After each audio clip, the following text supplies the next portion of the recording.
Well, hello there, and welcome to Cafe Vodcast. Thank you for coming in today.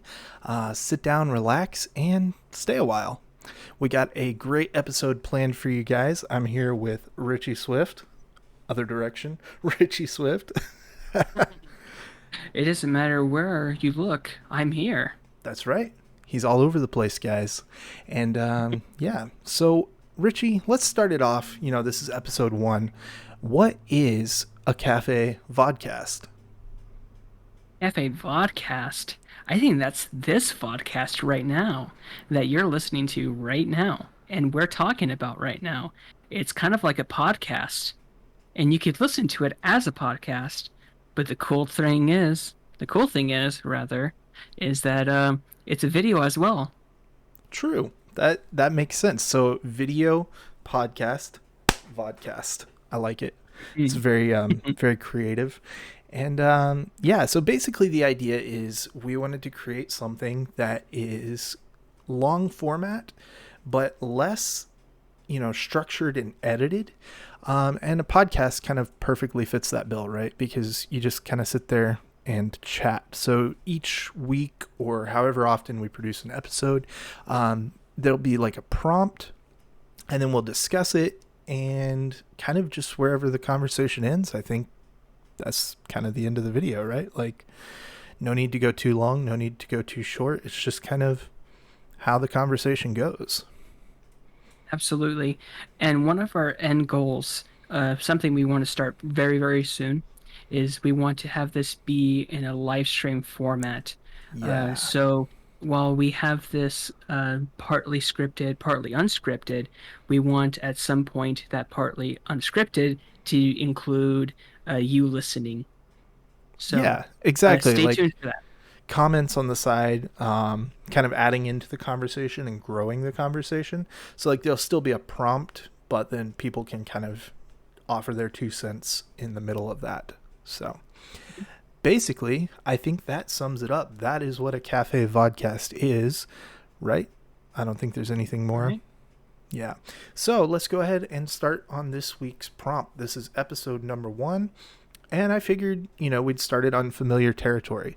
Richie and I both have YouTube channels with some mild success, I would say, right? I don't know. How would you classify your success? Mhm. I'd say it depends on what you define as successful. And one of my greatest achievements is the process and the creation of wonderful art, as I view it personally. And that's in that case, I've done a lot of successful videos. Um, some of them have had decent amount of views actually, like in the 17K category Nice. from last I checked. I think more than that, but again, that's not kind of what I'm trying to suggest. But I don't know. No, that Mildly successful is pretty that brings good up a to really describe good it. point. I think like I hadn't actually considered it in that term, because you are making a form of art, right? See, my channel I wouldn't necessarily classify as a form of art. Now, some of the videos on there are artistic and could be classified that way, but overall, the content that I create is more, I would say, like informational, um, almost tutorials, how to tips and tricks, things like that. And so, like, now I'm not saying that there's any less work that goes into creating something like that. It's still a lot of work. Mm. But Oh when yeah. I consider my own work, I have never really thought about it as art. And so like that is a really good point in that, like, when you do think about it as art, you have a different standard for success, right? Like the standard changes because now it really doesn't matter how many people view it, how many people um, have liked the video, anything like that.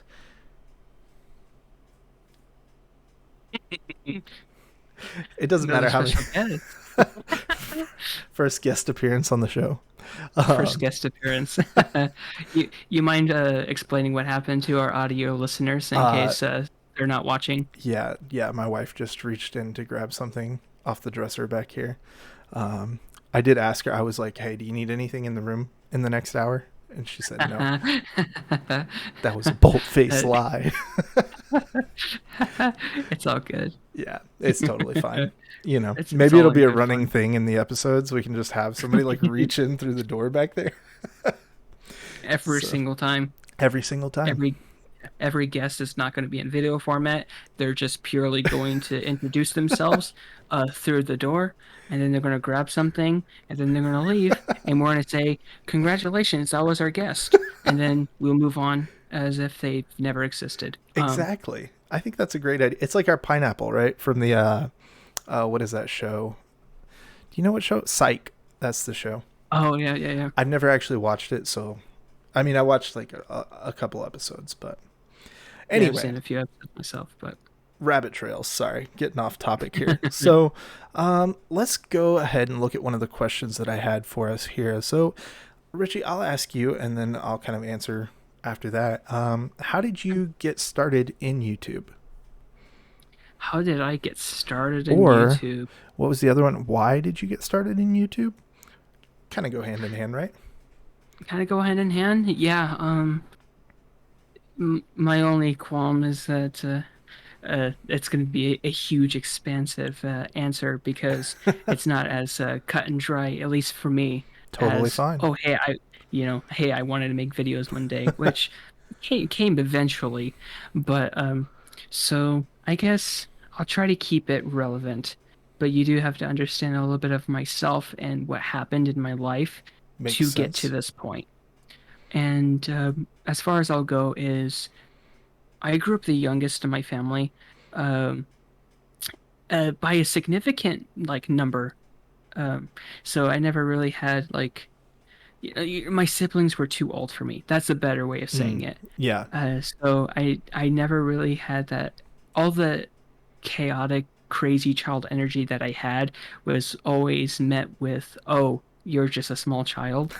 Um, but point is I was kind of wily at home, but that kind of died down, especially at school, where I was a lot more reserved for pretty much most of my life. Up until my junior year of high school, I was very quiet, except for a few like church friends and such, because we all grew up together and such. But they got into theater and they were classic. telling me, yeah, yeah, I know this is going to be a really hard. Yeah, I, think what you will with theater, and Oh I no, definitely have my thoughts on theater. I just have a lot of friends who are also in theater, so I kind of get the like not being into theater when like so many people who are, but hmm like still being creative. Anyway, sorry, carry on. So yes, what happened was my whole sophomore year, they asked me, "Hey, you want to do one of the plays? Hey, you want to do one of the plays? Like we've seen you. You are energetic, in fact. You're just very shy." And I'm like, "Yes, I am very shy. What are you asking me? You're asking me to get in front of strangers and act? Like that is like the least like me." And so that happened all sophomore year until finally halfway through, I gave in and I said, fine, I'll do it next year. And that was kind of my cop out answer, really, to pretty much say, hey, I'll do it, but, when the time comes, I'm hoping you'll forget. Right. So, um, but no, they remembered. And next year came, and yeah, it was going to be a Christmas story, actually. So I went for auditions and such, and I was always kind of creative, maybe because of my introverted nature at the time, and a little bit still now. Um, I always like was creative, wrote, I drew, like all the time. But yeah, since I wrote, not super good, but I still wrote. I actually went into my audition with my own script. And Nice. apparently that's something that you don't do, because the teacher pretty much, the director rather, who was also a teacher, sorry, Yeah. but the director was pretty much like, "Whoa, so you did an original one? I haven't heard that one before. And I was like, yeah, like, is that not common? And he's like, no, that's like the least common thing ever.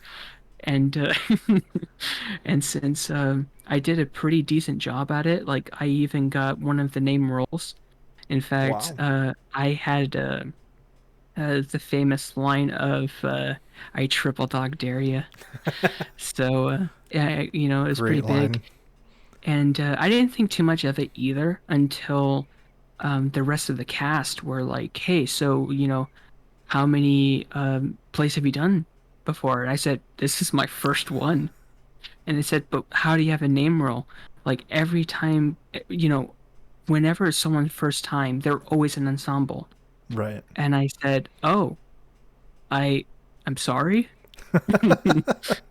So, A little bit of but yeah, jealousy. yeah, I guess. You know, I don't want to sound like I'm tuning my own horn too much, so I'll move on and I'll get to the night that we're going to perform for the first time. And to me, it finally sank in the whole idea of, wait a minute, like this is actually happening right now. Like I, you know, auditioned for a play. I got into the play. I got a name role. And now I'm about to go in front of like hundreds of strangers to perform. And I'm terrified now. But I had a cool dude that was there that was kind of calming me down. He was like, "Oh no, dude, that happens to me all the time too. Just go for it. Don't think about it and go. Just go for it." And so when because I actually had the first line in the entire play, Wow. so I even felt like that burden. No pressure.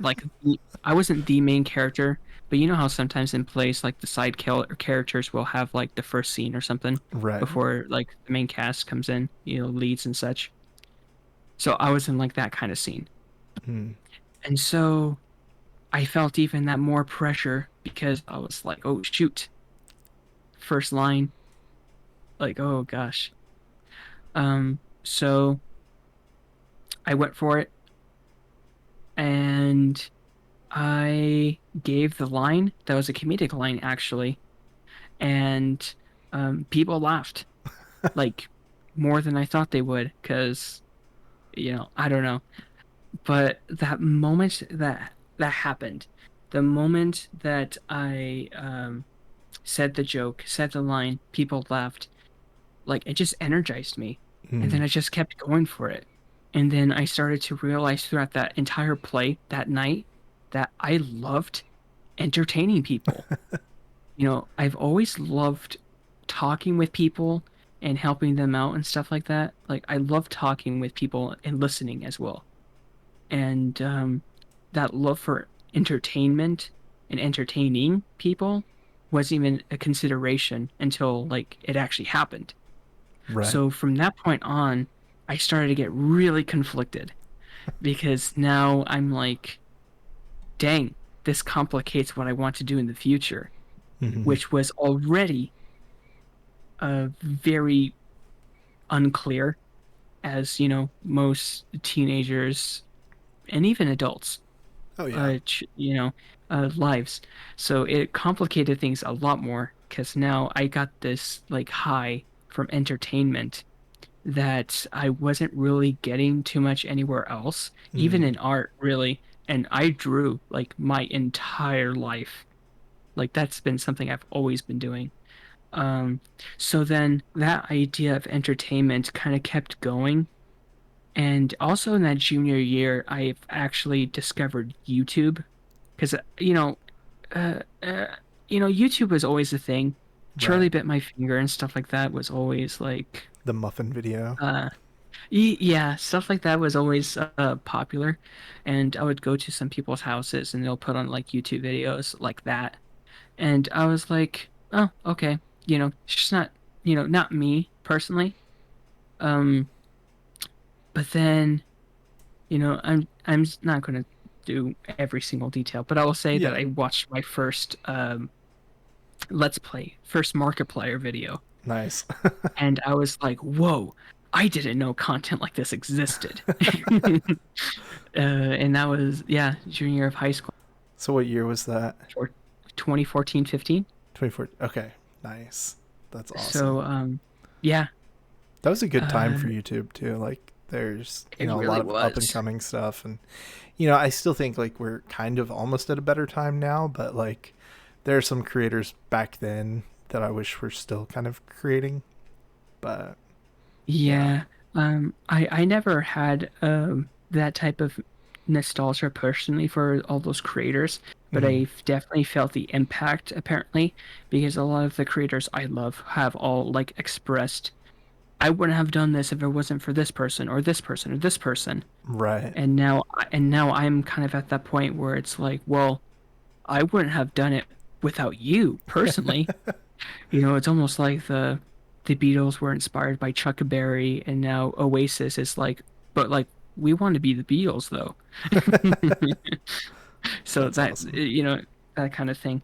But so again, just shortening it real quick, and that's um I started to get into YouTube and I understood like YouTubers and stuff. So my Mm-hmm. first thought was Let's Player. Especially when, of course, the the topic starts to come up where it's like, well, it is probably and or it's possible for YouTube to be a self-sufficient tool, Right. an actual source of income. And that again started to complicate things in my life goal, because that was the whole idea. All of this stuff was starting to come together where it was like, I love being creative. I love working with all these different things. I love music. I love drawing. I love entertaining people. Um, in fact, it makes me feel like alive, kind of Mm-hmm. thing. Yeah. And and also I enjoy being creative. So create this the process of creation is just as amazing for me as well. But also the idea that I could be self-sufficient. Of course you want to start doing YouTube. I Right. mean, it's almost like the natural progression. But again, it goes to the complications because, when I was a child, people would say, wow, you're good at drawing. Why don't you do it for a living? To which I always responded with, no, I want money. And so, again, it's one of those things where it's like, yeah, I started doing YouTube and, just trying to do the same things as other people that I enjoyed watching, Mm-hmm. um, to varying levels of success, but mostly failures. I will say that I have deleted at least like 15 to 20 of my old Dang. videos over the years, just because they're just not good. Right. And I arguably pers I'm still trying to. Oh, sorry. Oh no, I was gonna say I personally don't delete them. I make them unviewable, Oh, unlisted. unlisted. Yeah, so like they're still That's funny. there. They're just not there. Yeah, the thing with me is the stuff that I have on there now, I either leave on because I either genuinely enjoy it or Mm-hmm. think that it's a valid, like, what's the Piece word of I'm work. looking for? Yeah, it like showing the history. Like if you're an archaeologist looking through all of my YouTube Mm, videos, you'll see, oh, with the progression. right. Um, but the ones that are just really, really bad, I just got rid of. I did not like looking at it, did not like watching it, and if I didn't like watching it, then I'm pretty sure no one else would. Yeah. No, So that definitely. was always kind of how I boiled it down. But yeah, I was gonna say I was trying to find a hold on my YouTube, what I wanted to do, and arguably I'm still trying to figure it out Mm-hmm. exactly. I have a much better idea of what I want to do and be, rather than how I thought it should be or how I was going to be like 2 years ago. Right. I know what I want to do. I just don't know if I have the strength to do it. Kylo Ren. Halfway a Kylo quote. So Halfway. for me personally, getting into YouTube, like I can't remember when I actually started my channel. It's been quite a long time. I'm pretty sure I started it in college, um, or maybe slightly before, around 2010, 2011, somewhere around there. And so, but I had been on YouTube, like watching YouTube for a lot longer. Because I think it was like 2007, 8, somewhere around there. A friend showed me a Rhett and Link video. And I was like, I love this. Because when I was about, oh gosh, I don't even know, like probably 13, 14, my parents had a little point and shoot camera and it shot some video, right? So I started making my first music videos by just putting them into, into like Windows Movie Maker and just like adding clips of like whatever was going on in the song. They're ridiculous. They're so bad. And then like we created a little sci-fi story and started like making that. None of this stuff, thankfully, ever ended up on YouTube. It does exist on the internet, but I'm not going to tell you where.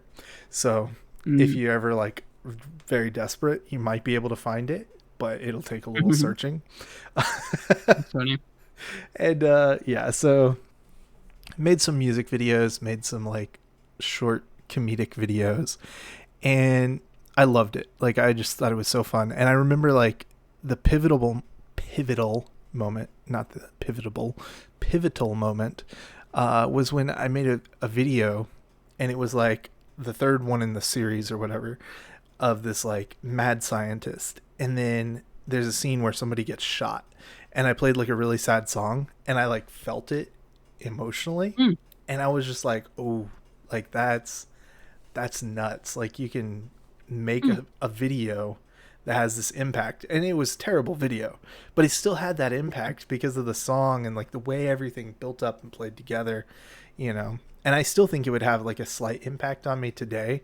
Now I would probably be cringing mostly because of like looking at myself 10, 15 years ago, however long it's been, and making this kind of content. But yeah, so it started there, and then it progressed, as I got into college. I was watching it like, this was like 2011, 2012. I was watching YouTube kind of blow up a little bit more.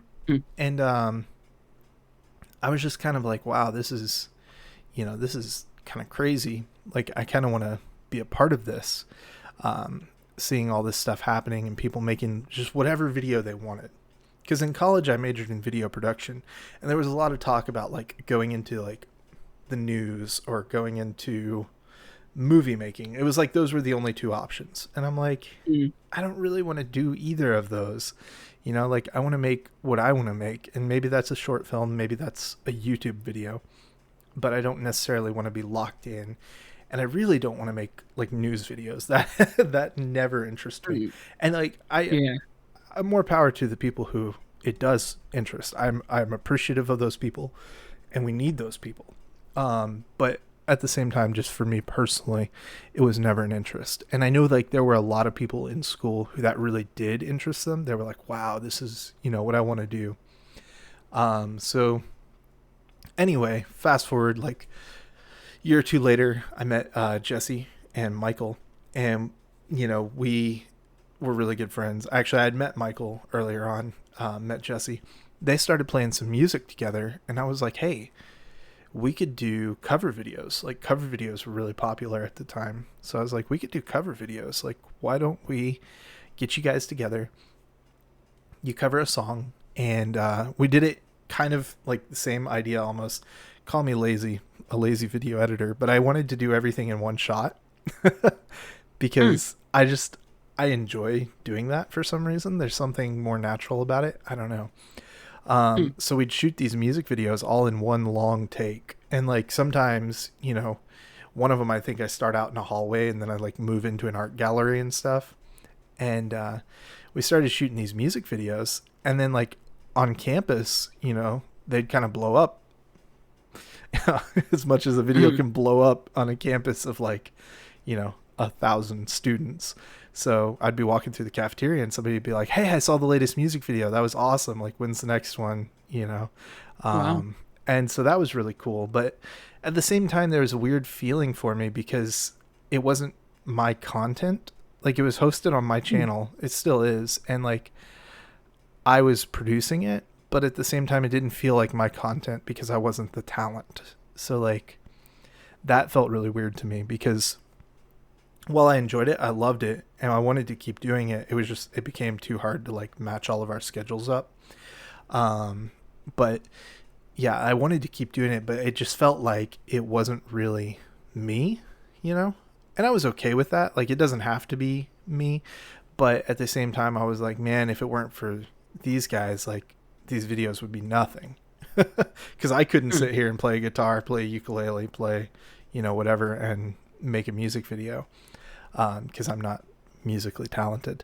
But that wasn't a huge deal for me, and it's still kind of not. But at the same time, like now I've moved on to this point where I want to create my own content, and I want to have not just control over the project, but I want to be the talent, quote unquote. Interesting. Yeah. So I kind of gave up on the YouTube thing after like that series kind of faded away a little bit. Though we still do a video every now and then, and they get decent numbers of views. I don't think it's from anybody following. I think it's more just from people looking for a cover of that song or watching the video Mm. and getting recommended a cover. Um, but yeah, that was also the time though that I had my first taste of success, quote unquote, on YouTube. Um, I remember they did a cover of a Coldplay song, and I think we might still be the number one cover of that song. I'm not sure. Really? Yeah, but we got it it got like a few thousand views like that. And it just blew my mind. I was like, this is crazy. How are this many people watching this video? And so that was, that kind of gave me the bug, if you will, Mm. of like wanting to do YouTube because now I had seen what it was like to get a few thousand views on a video. And I still get this feeling every time. Every time a video gets that much success, it's like, oh, this is so cool. This is just Yeah. so neat to me. Like I had a video the other day, took me like 10 seconds to make. It was a Instagram reel, actually. I made it for Reels, and then I just uploaded it to YouTube Shorts. And like I Oh. watched it go from like 100 views one day to like 1,000 the next day, and then like it's up to like 2.7 thousand now. And it just it was so fun. Like there's some adrenaline, I guess probably dopamine or whatever, from Yeah. like watching it, go up. And then like subscribers, I got like 8 or 9 new subscribers just like that. Wow. And so I don't know, I still get that feeling, and that kind of drives me to want to create YouTube videos. Mm. But at the same time, like I still want to create what I want to create. Like if I had my way, I would do vlogs, just talking about life, hanging out, Mm. but nobody's searching for that, so it's hard to like build an audience that way. Though I think the Fair enough. audience you do build is more loyal because they actually just care about you and they want to see like what you're doing, you know. Yeah. More loyal than like a tutorial audience necessarily is. Yeah. So if that makes sense. But yeah, that was my Makes sense. my story for getting into it. So let's move on Nice. to I like it. one of these questions here. Yes, So- yes, yes. The next topic. What what challenges would you say you faced, making YouTube videos, or do face nowadays making YouTube videos? Hmm. Maybe somebody can Uh, learn from those or how you overcame them. Interesting. Yes, some challenges that I faced. Um, some of the biggest challenges that I face is just kind of how I am as a creative in general. And that's, you can definitely tell on my main channel as well that my videos aren't necessarily there for just, what's the word I'm looking for? It's more about quality over quantity. Mm. So my main challenge is, I mean, to some it could be seen as a challenge. Some people it might be seen as a strength, but sometimes I get so caught up in um, perfecting a specific video or a Mm, specific idea, um, while also not having the ideas just kind of pour in. Because there's some people who just like are content creators, and like that's the best way to describe them. It's like right. they just dump out content all the time, and it's good. It's just You know what I oozing out mean? of them. Yeah. Yeah, it's just some people are so incredibly good at just putting on a camera and just doing whatever and being incredibly entertaining while doing it. I actually have kind And of a weird theory on that. hmm, I have a theory that most of the really good content creators who are like that, like you said, come up with these really great ideas, things like that, are kind of probably introverts. They interesting. naturally, I would say, they understand what like makes people tick, or more more relevant, makes people click. Like they have this natural understanding of that, but at the same time, I think that if you were to talk to them in person, they'd be a totally different person for the most part. Oh yeah. And like they know how to Yeah. get the clicks, but they don't, their personality just works better by themselves. But that's just a Yeah. theory. I don't know. I can't prove it. I think about that sometimes. I think for the most part, like some of that could be pretty valid. I think of major creators like Jading Animations or Hmm. PewDiePie and stuff like that, where they will legitimately be like, if you see me in public, like I am a completely different person, and just be chill with that. Yeah. Well, Uh, and you have I think to be able to spend like, 8 hours a day talking to a camera and watching yourself, you know, and editing, or however long they fair spend. enough. Fair enough. I mean, sometimes I question my sanity if I'm sitting at a computer. I'll use this as an example because it just came out, and I spent 4.5 months on this cover of a Yeah. song that I really love, and It's really I try to great. keep. Well, thank you. Um, I was gonna say, I'll name drop it because in case people are curious, it's We can link it down below too. So, yeah, go okay, ahead. yeah, we'll link it as well. It's My Love is a Stapler. It's actually from an anime called K-On, which is definitely one of my favorites, like ever. As you can see with my backgrounds, I'm kind of a weeb, and it's a blessing and a curse. That's actually probably my biggest challenge is that I'm a social outcast, not an introvert, a social outcast. Mm. But it's kidding.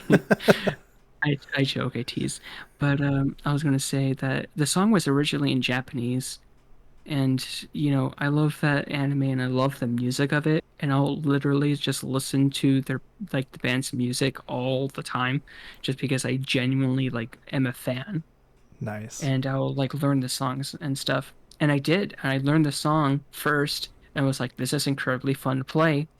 And I actually heard a cover another girl did on her YouTube that was an English version, Hmm. and it sounded really good. And I was like, wait a minute, like I think it is possible to like actually translate this, because I had a really tough time, and arguably still really do, trying to convince people that like these songs are like legitimately good, and that you know what I mean, because like I would send it to my parents and stuff, and they'd Right. be like, bro, they sound like the Chipmunks, and I'm like, all right. I So like how my your parents solution, are the ones you sent it to.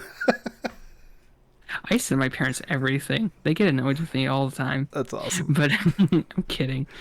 They're very supportive. I'm just, but I was gonna say that my solution was, oh, let's just make it English, and then I'll probably bring like this whole new audience, this wonderful music that I enjoy so dearly, and I'll give it to them in a way that they probably would be more willing to listen to it than in the original format, which is a shame, but it's reality. Right. Um, so I was like, I guess it is possible.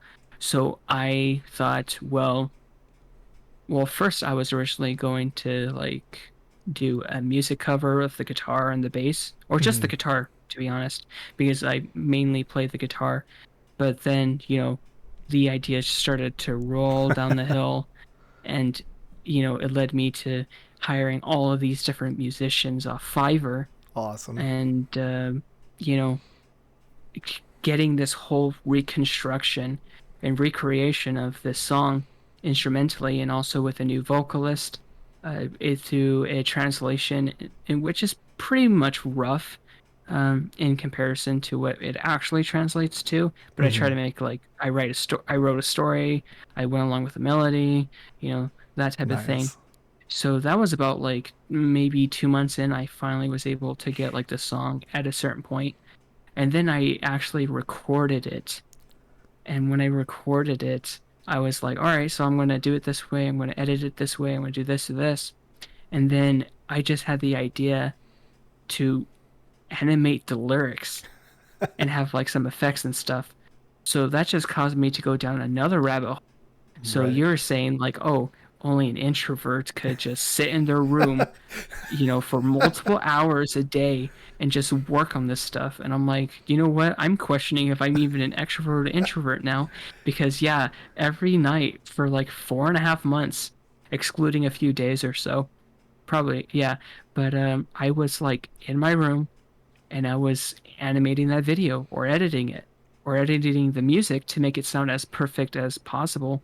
Wow. So it's just like that's my biggest challenge is having to endure and just keep going and just trusting the process.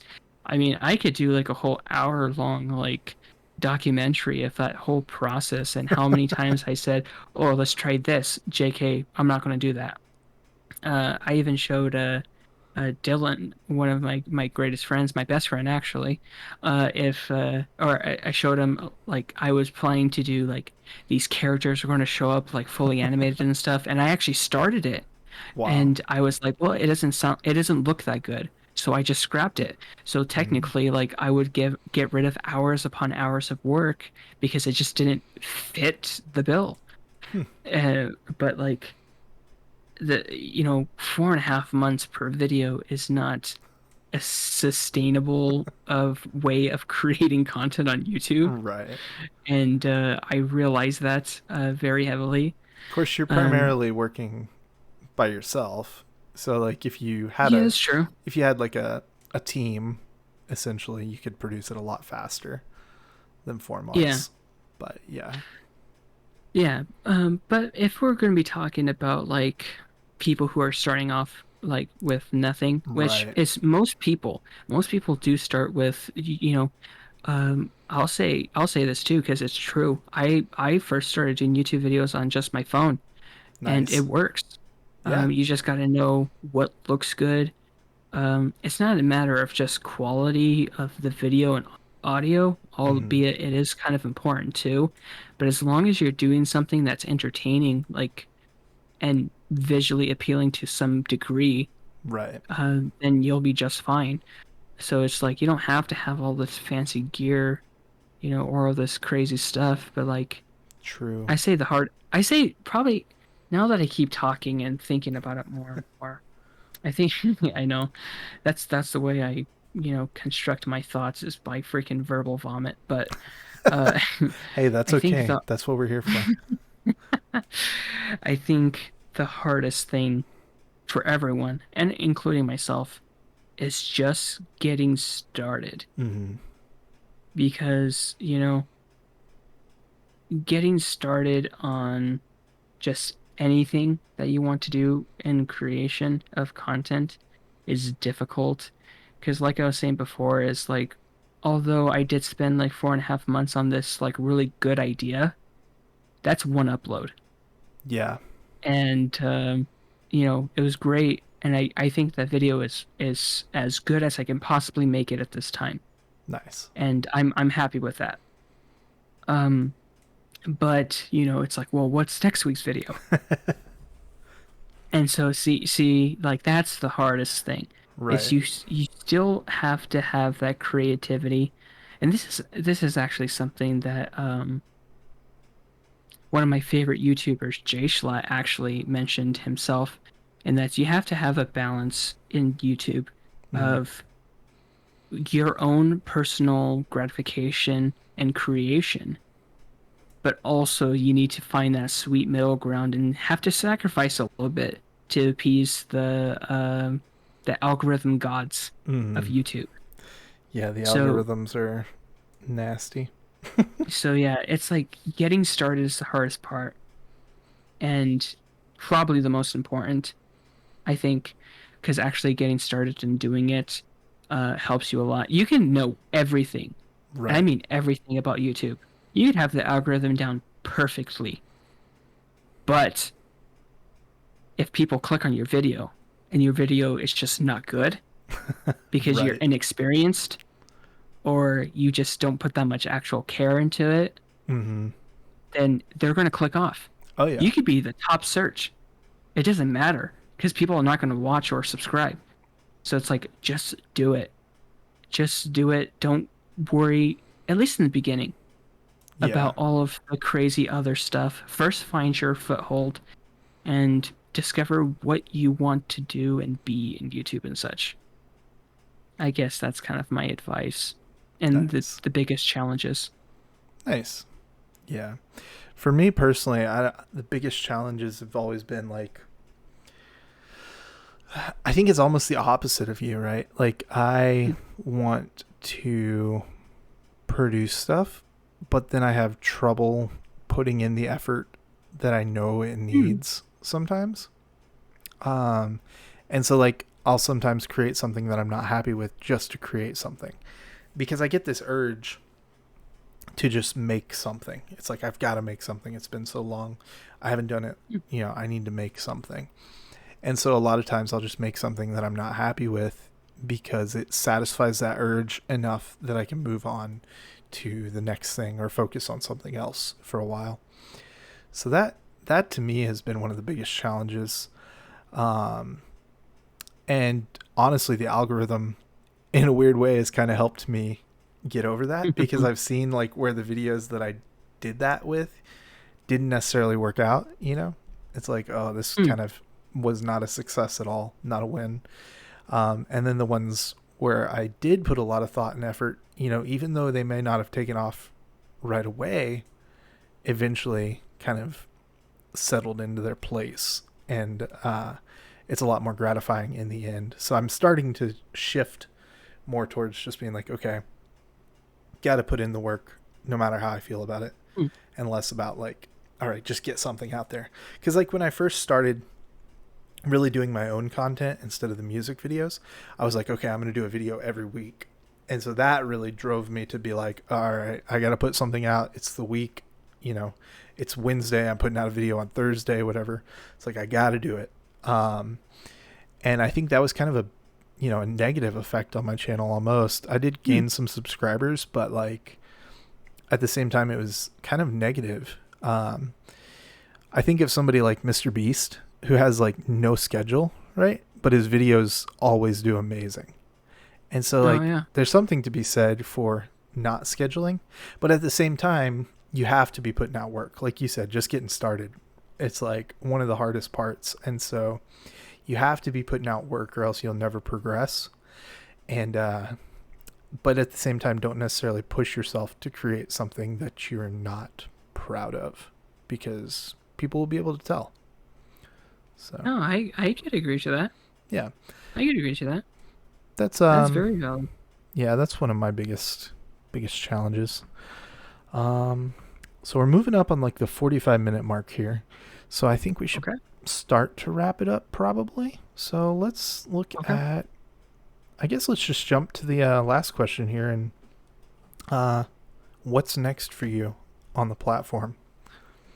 Ooh, that's actually wonderful. Because depending on when this video comes out, I Probably tomorrow. have that's actually very perfect Nice. because tomorrow I'm going to be having a couple of big things happen. I'm going to post a video that's going to kickstart. I know it's funny how we said, there's a thing to be said about schedules, but Right. this is one of those things where a schedule for is going to help. Nice. Again, it's all Well, personal. yeah, because you have the opposite problem. So, like, you kind of need more routine, where I need Eh. more patience almost. You know? It's like Fair there's a enough. balance there. So yeah, this new big thing that's happening is, and also I'll explain it now, and it'll be in the video as well. Is I have a much more tighter schedule that I'm going to be starting on Twitch and Nice. YouTube as well.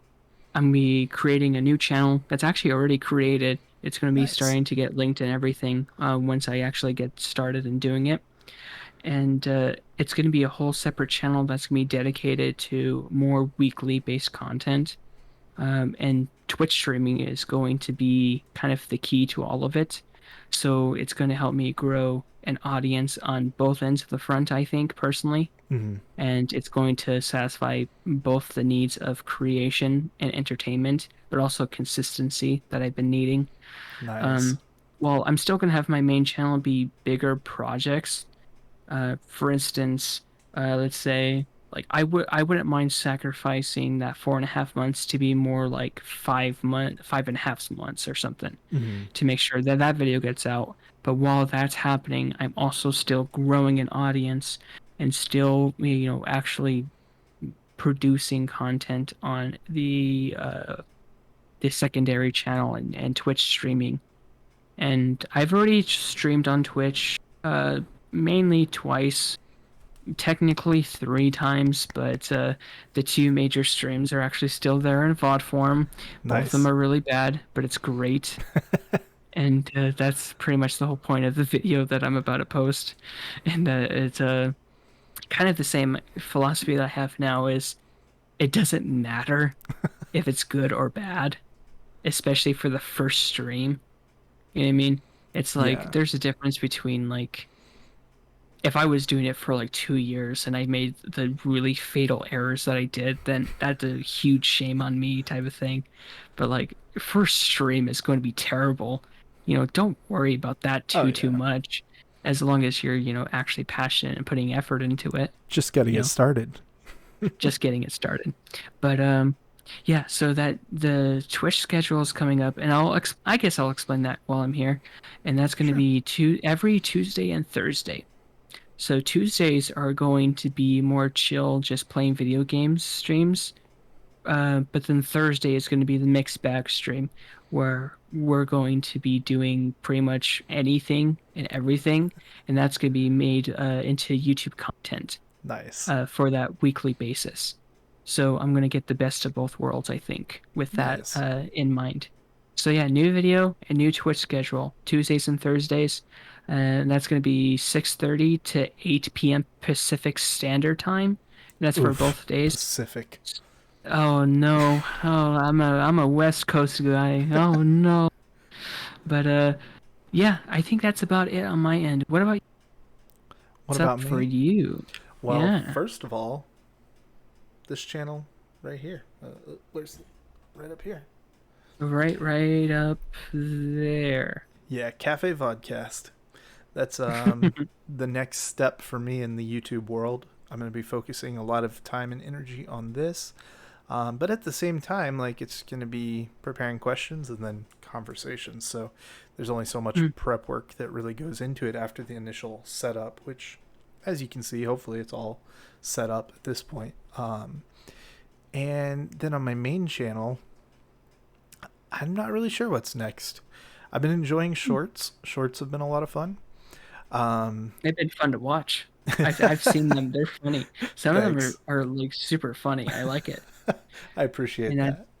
yeah, and that's me going to be giving you a little bit of gas, and I'm gonna tell our wonderful audience members to check out your reels Well, because thanks. they're really funny, or the shorts from YouTube. Yeah, I've been it's been interesting. Like it's a whole different format for me, but it's kind of easier and because there's a lot less content. Making a 10-second video as opposed to a 10-minute video. I feel like I can be more creative in that 10 seconds without committing like Okay, a ton of time. So that's been really fun for yeah, it's me. fair. So I'll keep doing some of that, but I'm not going to shift all the way that way. I still want to keep like my personality in it somewhat. And Yeah. I'll probably create some more helpful content now that I've ventured out on my own. I'm running my own business now, and doing my own Mm. thing. Make some helpful content about what I've learned along the way. I know that stuff could be really useful to people. So I think that's kind of Sure. what's next for me. So That's awesome. yeah, Well, I'm very excited for the future for both of us. me too. Because it's Me looking too. pretty darn bright. Yeah, and I'm really excited for Mm. this vodcast because I've been wanting to do something like this for a while. Give people, a little bit longer form content that if you're editing a video or something and you just want to listen to something in the background, we can just be here hanging out, right? So, um, Yeah. Or if you're just driving your car doing schoolwork, I mean, it does not matter. Like right. we're going to try to be as you know, entertaining. Um, we're trying to be entertaining for any kind of Any kind of situation that audience. you're in. Yeah, definitely. Well, cool. So I think that about wraps it up for the cafe this week. Shutting down the cafe. That should be our our closing. Shutting down the The cafe. cafe is Hit my closing mic. now. Everybody out. But Everyone yeah. out. What were you gonna We say? were nice and calm before, but Don't. now that we're leaving, get out. Get out. We don't want you here. I'm just kidding. No, no, no. Stick around for the Love you guys subscribe to death. button or the one down there. Oh yeah, yeah. Wait, first, if you guys haven't already, hit the subscribe button. Because if you've definitely been here this entire time Yes, and you haven't hit subscribe yet, we would love it if you did. definitely. In Like if you're fact, still here, for if, sure, why wouldn't you subscribe at this point? There's only going to be yeah, more of this. Also, and absolutely destroy the like button. I want your mouse like broken because you clicked the like button so hard. oh yeah, Or if you don't like this but video, click the dislike button twice. yeah, click the dislike button twice if you didn't like it. And if you did like the video, just hit it once. Like, yeah, that's okay. Destroy it still, but just hit it once. Right, for sure. For sure. Only one time. Next week, hopefully, fingers crossed, we'll have the legendary JLand93 on to talk about some streaming. And we'll get even more into the streaming world. Whoa, yeah, more streaming next episode. Interesting. Hopefully. And that might be the first live episode. We'll see. Oh, We'll see. exciting. So Yeah. stay tuned next week, guys, and hopefully we can catch you live. Yep. Alrighty. Rolling the outro in 3, 2, 1.